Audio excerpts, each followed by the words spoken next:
Hello students, welcome to online classes. This is Gurpreet Singh and today we will discuss about history.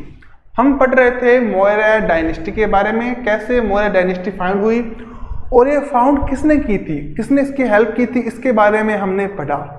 वो थे चाणक्य, जिसको जो नंद empire था, नंद dynasty थी, उसके एक सनकी से किंग थे, लास्ट किंग महाधनानंद। उन्होंने कहा था खुली शिखा वाला दुष्ट ब्राह्मण, ऐसा उल्लेख है, क्योंकि उन्होंने एक कसम खाई थी कि जब तक वो जो डायनेस्टी थी, जो नंद डायनेस्टी थी, उसको जब तक एक्सपोइल नहीं कर देते, जब तक उसको ख़त्म नहीं कर देते, तब तक वो चैन की सांस नहीं लेंगे।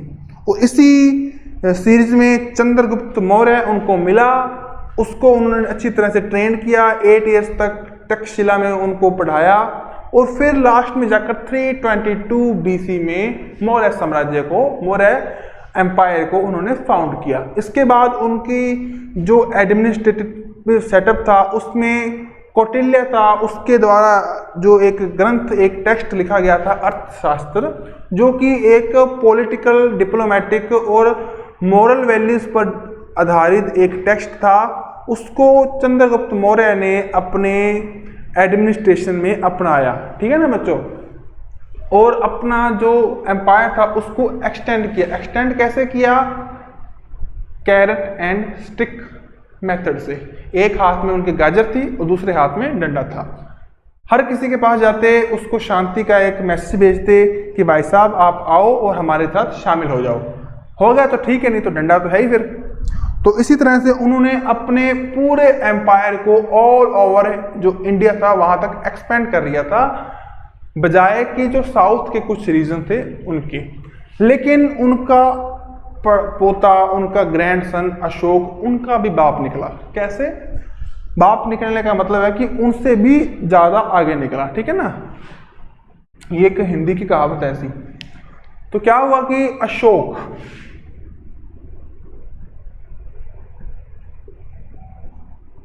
बच्चों अशोक जब आया तो वो देखने में ना इतना अच्छा नहीं था। तो सबसे पहले तो उसके जो पिताजी थे, उसके फादर साहब थे, उन्होंने उसको अपनाया नहीं कि भाई ऐसे ही है। लेकिन राजा गुप्त की हेल्प से कैसे ना कैसे करके उन्होंने ये जो सत्ता थी वो हथिया ली थी, ठीक है ना। वो प्रिंस बन गए थे वहाँ के। उसके बाद वो किंग बने और लास्ट में क्या हुआ कि अपने ताजपोशी के, अपने क्राउन मिलने के बाद 8th ईयर में उन्होंने एक वॉर लड़ी, उसका नाम था कलिंग वॉर, ठीक है ना। हिस्ट्री में ये बहुत बहुत इंपॉर्टेंट है, क्योंकि ये वॉर हुई थी कलिंग में, जो आज का जो ओडिशा है ना उस रीजन में थी। तो देखिए अशोक ने ऑलमोस्ट पूरे इंडिया पर अपना कब्जा कर लिया था, पूरे इंडिया को उसने कॉन्कर कर लिया था। और अब ऑलमोस्ट कह सकते हैं कि 50 लाख यानी कि 5 मिलियन स्क्वायर किलोमीटर का जो एरिया था वो इस टाइम तक, इस पीरियड तक अशोका के पास आ चुका था। लेकिन बचा था एक कलिंग का। कलिंग था जो वो आज के उड़ीसा में था। और बच्चों वहां का राजा थोड़ा था तकड़ा था, ठीक है। हालांकि उसके पास जो उसका एम्पायर था वो छोटा था, लेकिन लड़ाई हुई, इनमें लड़ाई हुई तो सीधी सी बात है कैजुअलिटी भी होंगी। अब कैजुअलिटी ये मानी जाती है कि approximate 1 lakh soldiers and 1,50,000 approximate जो कॉमन पीपल थे या पब्लिक थी उनकी हुई थी, ठीक है बच्चों। अब हालांकि जो अशोक थे वो सीधे तौर पर कभी वॉर में नहीं जाते थे, लेकिन वो वहां पर मौजूद जरूर रहते थे। वो अपना एक कमांडर रोज वॉर में भेजते और वॉर में क्या कुछ हुआ है उसका हालचाल जानते। तो वो रोज आकर बताता कि आज इतने लोगों की कैजुअलिटी हुई है, आज इतने की हुई है। और वो कैजुअलिटी सिर्फ 1 साइडेड नहीं थी, ऐसा नहीं था कि सिर्फ कलिंग के लोग ही मर रहे थे, 2 साइडेड कैजुअलिटी थी। और ये देखकर, ये सुनकर जो अशोक था वो बहुत बहुत दुखी हुआ और उसने उसके बाद एक प्रतिज्ञा की, एक प्रे की, एक बात को ठान लिया कि आज के बाद वो कभी भी कोई वॉर नहीं लड़ेगा। अब ये इसने क्यों सोचा? देखिए, वो था एक बुद्धिस्ट फॉलोअर था, या बुद्ध के जो लॉस हैं, उसके रूल्स हैं, उनको मानने वाला था, ठीक है ना, उसका फॉलोअर था। तो उसने इसके बाद नॉन वायलेंस का रास्ता अपना लिया कि आज के बाद भाई साहब कोई लड़ाई नहीं, ठीक है बच्चों। हालांकि ये बात कितनी सच है कितनी झूठ है इसके बारे में हम नहीं कह सकते कि उसके अंदर एकदम से इतना रिवोल्यूशन चेंजेस आ गया है ना। तो ये लिखा है बेसिकली दीपवंश एंड महावंश।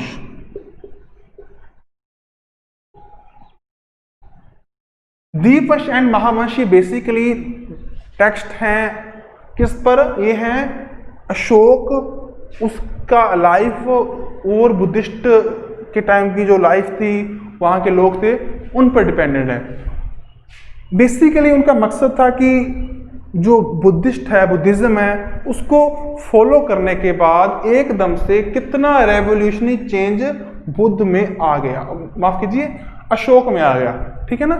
क्योंकि इससे पहले उन्होंने ये दिखाया था कि वो कितना क्रूर था, उसने कलिंग वॉर लड़ी, कितने लोगों को मरवा दिया सिर्फ और सिर्फ अपने एम्पायर को एक्सटेंड करने के लिए। हालांकि ऐसी बात नहीं है कि उसके बाद भी उसका एम्पायर एक्सटेंड हुआ था, कैसे? वही कैरेट एंड स्टिक, इसके बाद कैरेट से हुआ था। अब देखिए, एम्पायर को एक्सटेंड करने का मतलब क्या था, क्या उससे मिल जाएगा? बेसिकली इसका कारण था कि सभी को एक छत्र के नीचे लाया जाए, एक एम्पायर के नीचे लाया जाए, ताकि वेलफेयर स्कीम, लोगों की भलाई अच्छी तरह हो सके और कोई बाहर का बंदा आकर हम पर इन्वेजन ना करे, हमारी बाटी ना मांझ दे, हमारी सोवरेनिटी को भंग न करे। और फेडरलिज्म, जो संघीय ढांचा, जो आज भी हमारा कॉन्स्टिट्यूशन है और दुनिया भर के कॉन्स्टिट्यूशन इसको फॉलो करते हैं, वो हमें अशोका के एम्पायर से देखने को मिलती है कि उसका फेडरलिज्म का स्ट्रक्चर था कि जो भी किंगडम उसके अंदर आना चाहे वो आ सकता है, उसकी सोवरेनिटी भी कुछ होगी, लेकिन एक फेडरलिज्म होगा कि जो टॉप लीडरशिप है वो अशोक के हाथों में या सेंटर के हाथों में होगी, ठीक है ना। ये सब बातें हैं बच्चों। अब अशोक ने अपने बनाए धम्म, या उसके प्रिंसिपल्स कह दें या धम्मा कह दें, तो अशोकास धम्म।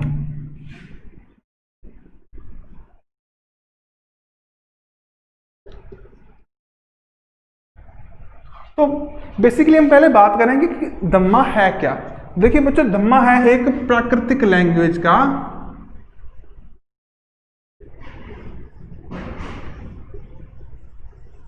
इसका वर्ड है।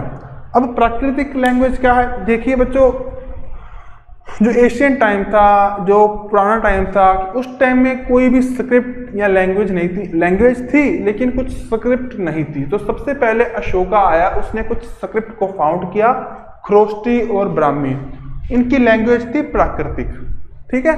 संस्कृत से पहले की बात है, संस्कृत, हालांकि संस्कृत भी थी लेकिन ज्यादा थी प्राकृतिक, उसका ये वर्ड है। और धम्मा आया है संस्कृत के वर्ड धर्म से, और धर्म का मतलब सिर्फ और सिर्फ रिलीजन नहीं, धर्म कुछ प्रिंसिपल्स थे, कुछ मॉरल वैल्यूज थी, जिनको एकीकृत करके, जिनको इंटीग्रेटेड करके कुछ लोग पास आए थे और उन्होंने इस वैल्यूज को फॉलो किया। वो थी अशोका के धर्म से, अशोका का धर्म उनसे इंस्पायर था, और बेसिकली अशोक इंस्पायर था बुद्धिस्ट से। तो ये जाहिर सी बात है कि जो उसका दम था, उसमें जो बुद्धिज्म था उसका रिफ्लेक्शन देखने को मिलता है। तो अशोका का दम इसमें सबसे पहले था टॉलरेंस, यानी कि सहिष्णुता जिसे कहते हैं अपने।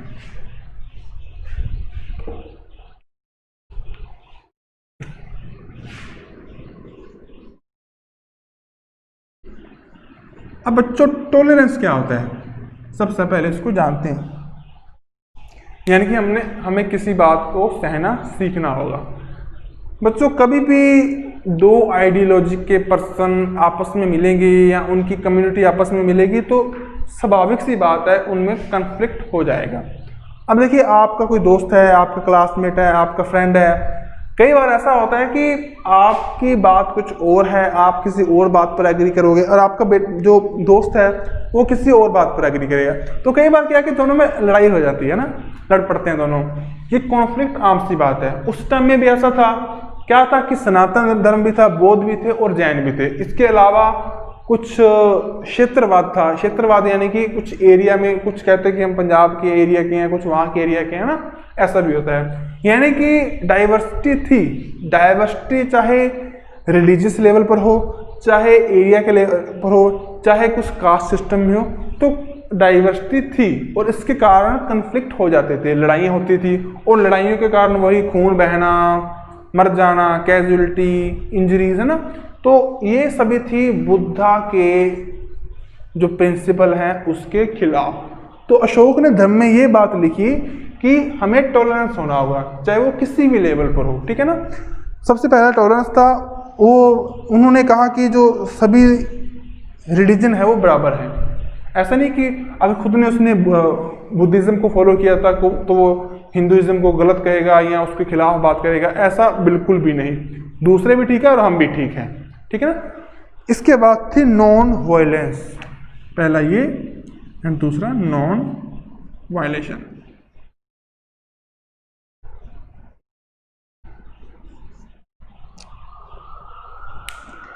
देखिए बच्चों, नॉन वायलेशन का मतलब है कि लड़ाई झगड़ा नहीं करना, ठीक है, किसी भी तरीके से, चाहे वो किसी वॉर में हो, चाहे वो किसी सीधे रूप में हो, कोई पिता अपने बच्चे को मारे या कोई दो बंदे लड़ पड़े, उसमें कोई लड़ाई हो जाए।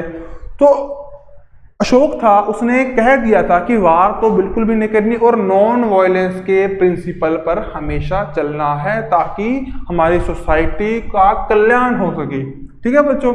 अब इसके बाद जो तीसरी चीज थी वो थी जो दिखावा बंद करना, ठीक है बच्चों। एक नॉन वायलेंस पर एक और लिखूं कि नॉन वायलेंस सिर्फ लड़ाई झगड़े तक लिमिटेड नहीं था। जो उस समय स्लॉटर्स थे, जो वध खाने थे, जिसमें कि क्रूएलिटी से जो बर्ड्स थे, एनिमल्स थे, उनको मारा जाता था। किस पर्पज से? चाहे तो कोई सेक्रीफाइस, चाहे कोई रिलीजियस सेक्रीफाइस हो या उसको खाने पीने के मकसद से, उस एम से, ठीक है ना। तो उस पर भी इन्होंने रोक लगाई। कैसे? कि उन्होंने एक ऑर्डर बनाया जिसमें ये लिखा था कि 25 ऐसे एनिमल्स, बर्ड्स हैं जिनको आप कभी भी नहीं मार सकते। और उसके अलावा भी कुछ ऐसे एनिमल्स की लिस्ट बनाई जिसमें लिखा गया कि इनको किसी खास ओकेजन पर नहीं मार सकते आप, ठीक है ना। क्योंकि कुछ खास ऐसे एनिमल्स थे उनको ओकेजन पर ही मारते थे, वैसे नहीं मारते थे।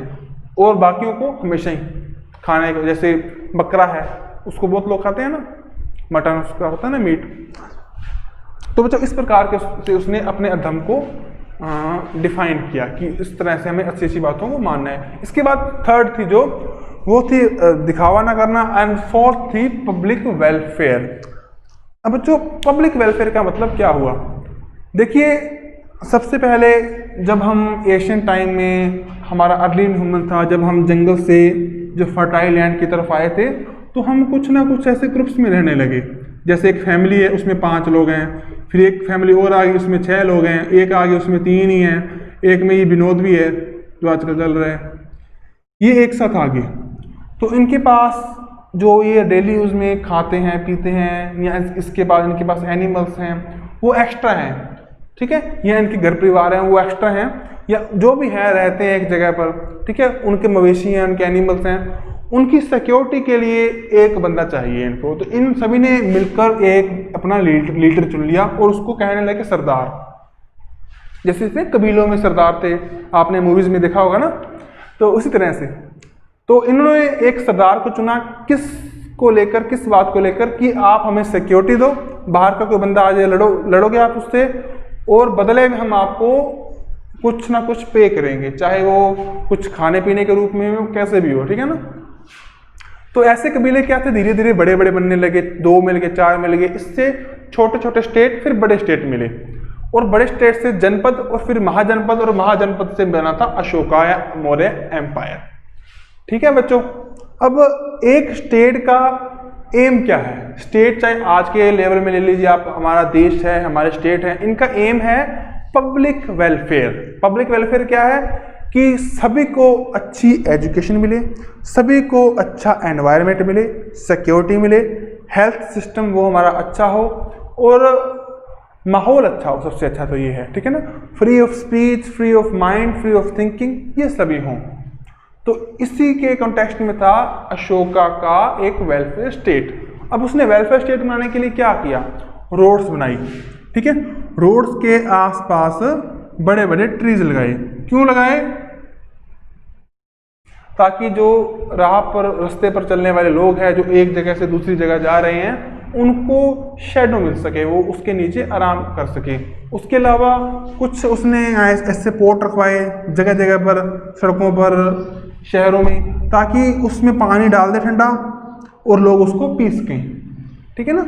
इसके अलावा अशोक ने बड़े बड़े वेल बनाए, ठीक है ना, कुछ पूल्स बनाए लोगों के पानी पीने के लिए, ठीक है बच्चों।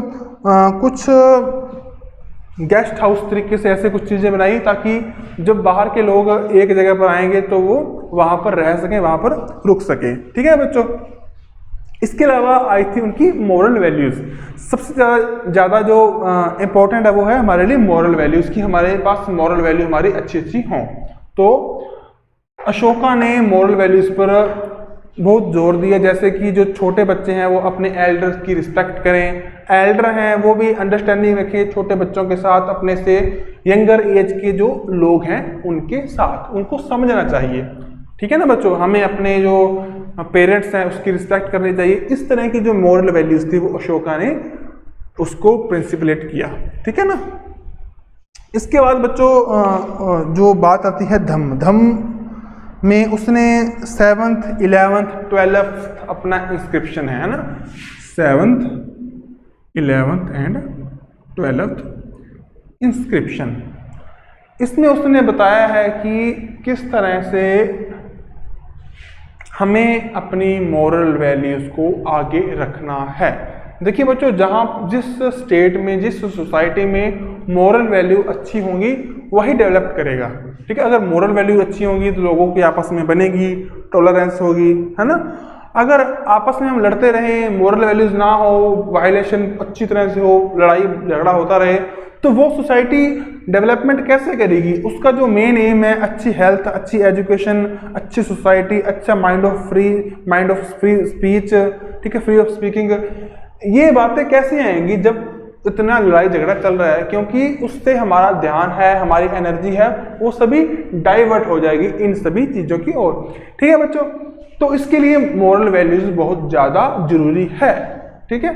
अब इसके बाद जो अगली चीज़ आती है उसने अपने में बताया है कि सबसे पहले तो पीटी जरूरी है, उसके अलावा जरूरी है दान देना, ठीक है ना, चैरिटी करना। कैसे, देखिए बच्चों, अशोक रोज एक प्लेट में खाता था खाना, और वो प्लेट होती थी कभी कभी गोल्डन, कभी सिल्वर, और वो किसको दे देता था, वो किसी न किसी बुद्धिस्ट मॉन्क को।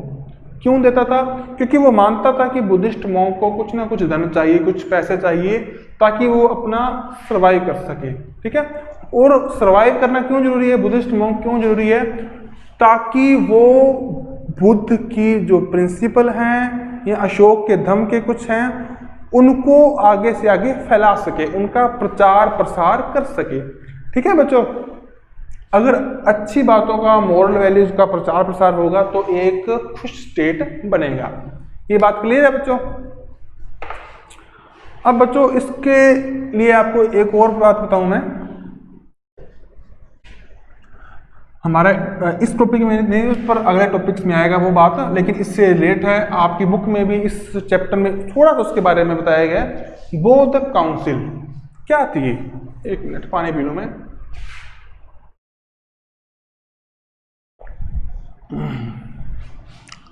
देखिए बच्चों, बुद्ध ने अपने कुछ प्रिंसिपल्स हैं उसके, वो बताए, ठीक है ना। उसने बहुत जगह पर जाकर अपना उपदेश दिया, लेकिन वो किसी जगह पर ऐसे सीधा उन्होंने बुद्ध ने लिखा नहीं था।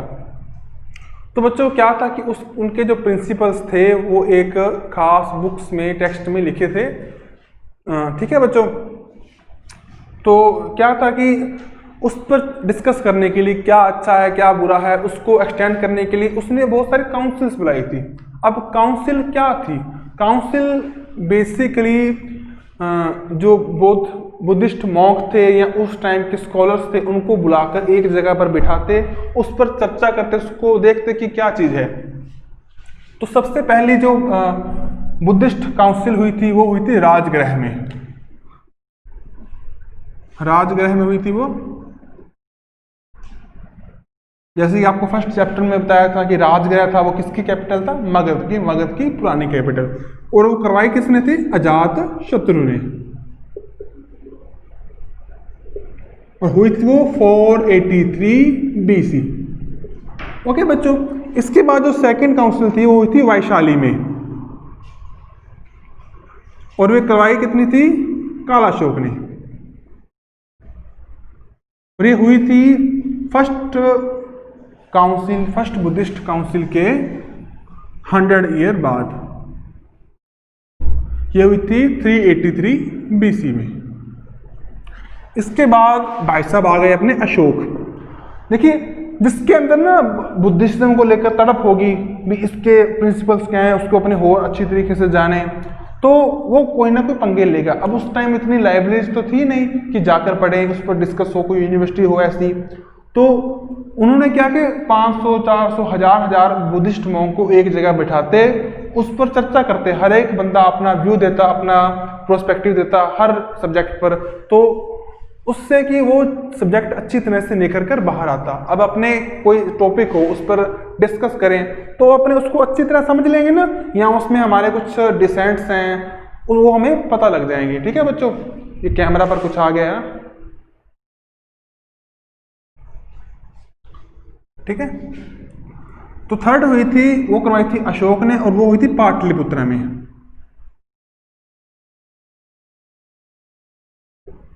ये करवाई थी अशोका ने।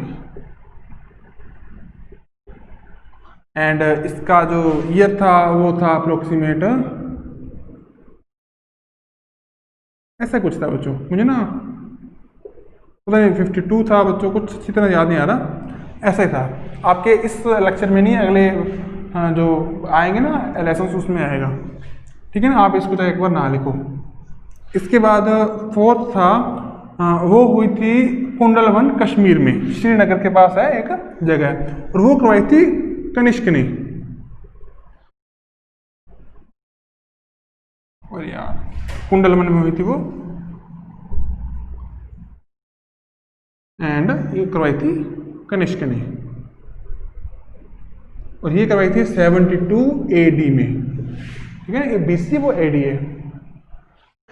उसमें अच्छी तरह से देखते हैं कि क्या क्या बातें होनी चाहिए, क्या प्रिंसिपल्स हैं, उन पर डिस्कस होती, ठीक है बच्चों।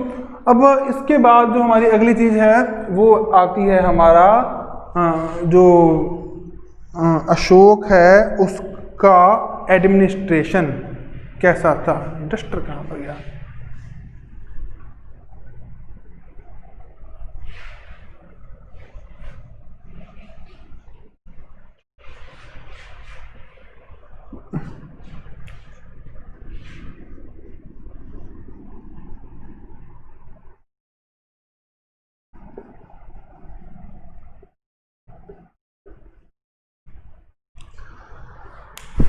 देखिए बच्चों, कहीं ना कहीं जो अशोक था उसका एडमिनिस्ट्रेशन था वो चाणक्य, कौटिल्य, उसका एपिक था, अर्थशास्त्र उससे इंस्पायर था, और वो बिल्कुल ही जो चंद्रगुप्त मौर्य था उसके दादाजी उसका कॉपी पेस्ट था, ठीक है ना। वही चीज़ को इन्होंने अपना रखा था। तो देखिए कैसा था कि उसमें सबसे पहले एक टाउन प्लानिंग कमेटी थी,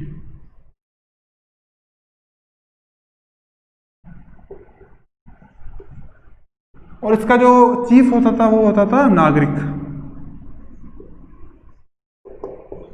इसमें 5 कमेटीज थी, 6 पर्सन पर कमेटी में थे, ठीक है ना, जो प्लानिंग करती थी हमने ट्रेड कैसे करना है, हमने टैक्स कैसे लेना है, ठीक है, जो मार्केट है उस पर जो कंट्रोल कैसे रखना है, ये सभी बातों के बारे में। पुलिस भी थी, ठीक है। एक तो उनकी यहाँ पर धर्म मात्र, बेसिकली इनका काम था एडवाइस देना प्रिंसिपल ऑफ बुद्धा के हिसाब से, ठीक है ना, कि क्या बातें अच्छी होनी चाहिए ये सभी, ठीक है। आज का जो हमारा टाइम है उसमें क्या है, जुडिशरी है, ब्यूरोक्रेसी है, लेजिस्लेसी है, ये सभी चीज़ें हैं, ये उस टाइम भी थी। तो हम कह सकते हैं कि कहीं ना कहीं आज का हमारा कॉन्स्टिट्यूशन या आज का हमारा एडमिनिस्ट्रेटिव सेटअप कहीं ना कहीं से मौर्य डायनेस्टी से इंस्पायर था, ठीक है बच्चों। अब इसके बाद उनके पास इतना बड़ा एरिया है जो उन्होंने कॉन्कर कर रखा है, उस पर कंट्रोल रखने के लिए जाहिर सी बात है कि एक आर्मी भी थी, और उस आर्मी के भी 5 कमेटीज थी, हर कमेटी में एक ना एक बंदा था। अब देखिए जो ये कमेटीज थी, यानी इनकी जो स्ट्रेंथ की बात करें तो उनके पास अप्रोक्सीमेट 5 लाख to 6 लाख के लगभग सोल्जर्स थे, इन्फेंट्री थी जो पैदल सैनिक है ना, फुट सोल्जर, कैपलरी भी थी, घुड़सवार थे लगभग 30,000 20,000, जब लगभग उनके पास रथ थे, एलिफेंट्स थे उनके पास इतने ही लगभग, ठीक है ना। तो हम कह सकते हैं कि उनकी जो सेना थी, उनकी फोर्स थी, सोल्जर्स थे, वो बहुत बड़ी थी, यानी कि इससे वो अपने स्टेट पर बहुत ही अच्छे तरीके से कंट्रोल रख सकते थे, ठीक है बच्चों। अब इसके बाद बात आती है नेक्स्ट,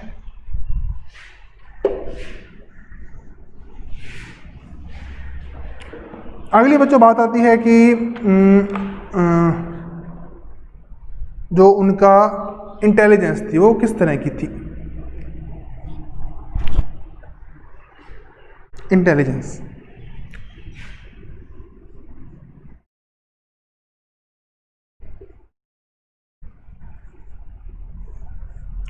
देखो बच्चों, इतना बड़ा उनका एम्पायर था, कितना कुछ कहाँ हो रहा है, कहाँ पर कोई जो करप्शन हो रहा होगा, या सेटअप अच्छा नहीं है, या कहीं पर रिवोल्यूशन होने के चांसेस हैं, है ना, इतना बड़ा एरिया है, हो सकते हैं कहीं पर भी।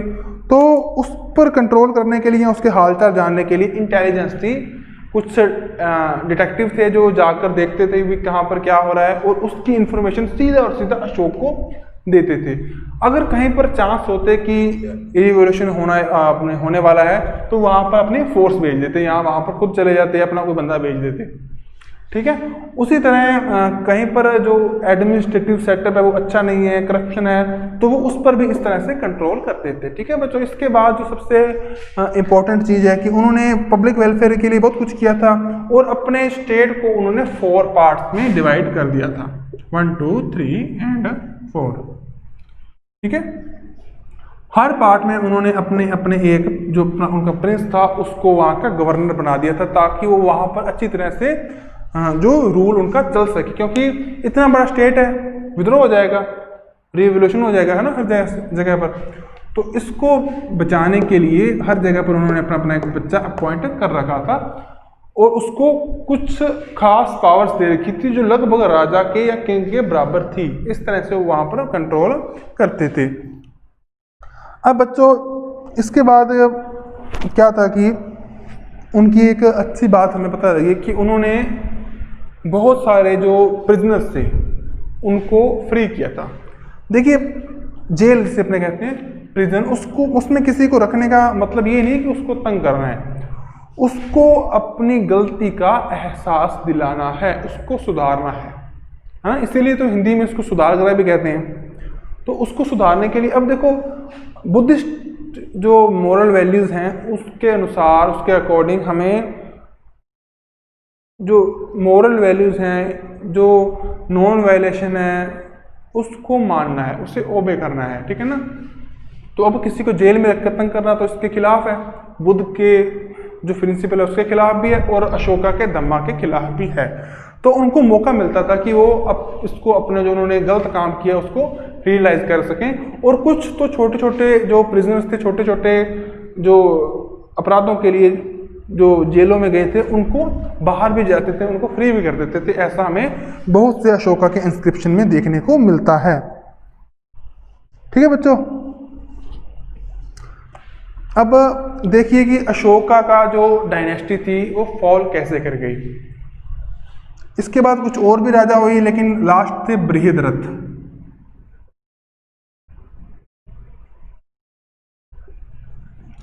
बृहद्रथ जो थे वो इतने अच्छे एम्परर नहीं थे, उनको उनके ही एक कमांडर ने मानकर शुंग डायनेस्टी को फाउंड किया था। देखिए बच्चों, जब तक लोग आपके साथ हैं तब तक तो वेलफेयर स्टेट चलता रहेगा, लेकिन जब आपकी जो आदतें हैं वो बिगड़ जाएं तो वो स्टेट खत्म हो जाएगा, लोगों का जो विश्वास है वो खत्म हो जाएगा। तो देखिए अशोक का ऐसा मानते हैं कि अशोक ने जो मॉरल वैल्यूज थी, मॉरल टीचिंग थी, सोसाइटी की मोरालिटी को बहुत अपग्रेड किया था।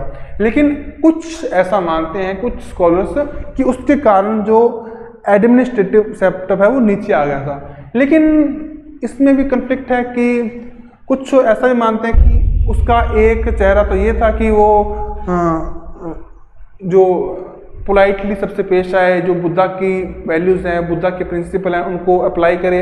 लेकिन दूसरी तरफ वो एक अच्छा एम्परर भी था, एक अच्छा किंग भी था, एक अच्छा एडमिनिस्ट्रेटर भी था, ठीक है ना।